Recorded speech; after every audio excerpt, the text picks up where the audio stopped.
Hey guys, time for a kipping tutorial.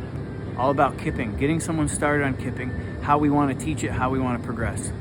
So first of all, obviously a brand new person that comes in here has basically zero strength, overhead strength or upper body strength. We're not going to ask them to do any kipping type of movements right away. I think the first thing to do to get someone up on a pull-up bar is obviously a dead hang. Very simple, 99.9% of us can do that on day one. Once they can dead hang for, a period of time without their hands hurting and them coming down, the first thing I want to do is get them to engage those upper back muscles, get the scapula retracted, get those low traps engaged, all the upper back muscles. So just normal scap pulls would be what I would recommend first for someone who's very weak and off the streets. Jump up, can you hear me? Jump up, overhand grip, and just engage those upper back muscles. Pull down, here to here. Get them doing some of those with some control. Once they can display the ability to do that and they know how to recruit those muscles and get in that position, now their shoulders are engaged and we can get them kipping. Little small baby kips. So we're definitely starting with little baby kips. And this goes for anyone that has displayed the ability to hang. They can engage the shoulders. They're ready to start learning how to kip. Little baby kips back and forth. Now, of course, the kip has to be initiated with the shoulders, not the legs. What I see is people start kicking their legs forward and backwards first, thinking that's how they get their body moving. They end up just swinging back and forth like this, and they can never really correct it. It's tough to correct that. Once you're swinging, you might as well just come down and start over. The movement has to be initiated with the shoulders. Sometimes it's as simple as moving their head back and forth just to kind of get that motion going. They're going to be using their pecs and their upper back muscles to push, pull, push, pull. I don't want them even thinking about what their feet are doing. Their feet should be together, but they're not doing anything with their feet yet. Once they start getting that little motion back and forth, they'll notice that their legs are kind of doing what they're supposed to do and kind of going in the opposite direction as their torso. So if I'm pulling back and I'm focused on my shoulders doing it, my legs will stay out front. I come through, my legs will stay out back. It just kind of naturally happens. Once they get that little motion going, then we can get them to engage their hips, their hip flexors, glutes, hip flexors, glutes. Once they get that motion going with the shoulders, then engage the hips and the glutes. Now they're doing little baby kips back and forth. Get them doing that, then get them to have enough control where they can stop. So they're doing baby kips, stop. If they're engaging their shoulders, they should be able to stop on command and restart. Okay, once they've progressed to that level, when it comes to turning that into kipping toes to bar, obviously the next step is knee raises. Getting the knees higher than the hip crease with that kipping motion, that constant kipping motion. That shouldn't be too dangerous for people that are able to do some baby kips. The next step is getting the knees higher. Once that's done and that becomes too easy for people, extend the knees, get the toes higher than the hip crease. So we got knee raises here, knees. Then once it gets to that level, we're gonna go knees, toes. Meanwhile, they still need to focus on what their shoulders are doing because the shoulders are the main driver of this movement. So they're pushing and pulling. The idea here on toes to bar is I really need to pull that bar down. I need to use my shoulders at least as much as my abs.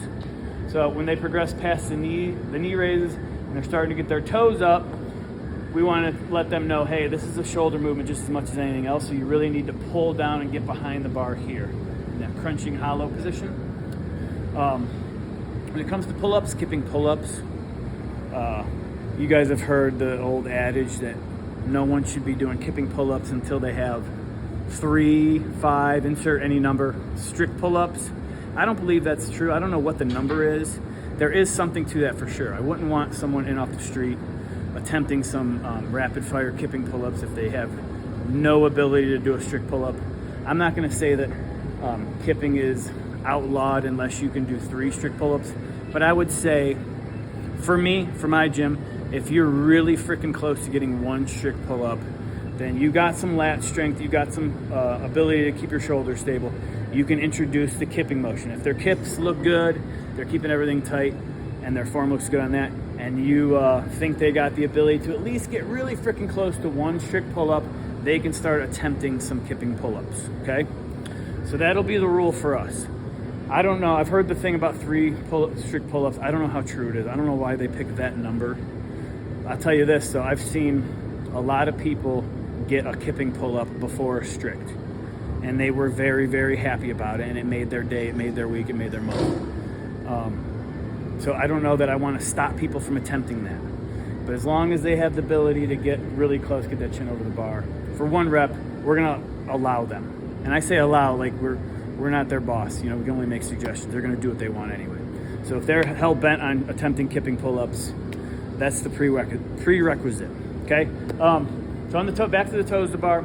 Once they get those toe raises up, it's just from there trying to get those toes higher and higher. One way to scale and get them closer from just the toes extended out over the hips is to just pick an imaginary spot, like your bar is out here, maybe 1 foot below the pull-up bar and 1 foot in front of it. Tell them to just aim for that. And obviously when they get really strong at that, they'll be getting closer and closer to actually doing toes to bar. For pull-ups, everything's the same. Kipping action, same hollow, arch, back into the hollow and pull. You guys know there's that knee drive and hip extension that's gonna help propel them up over the bar.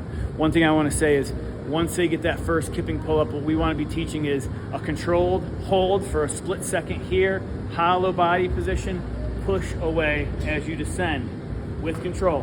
And that'll lead right into a nice hollow position at the bottom. Gravity will pull them forward into a solid arch and back up into the hollow kip.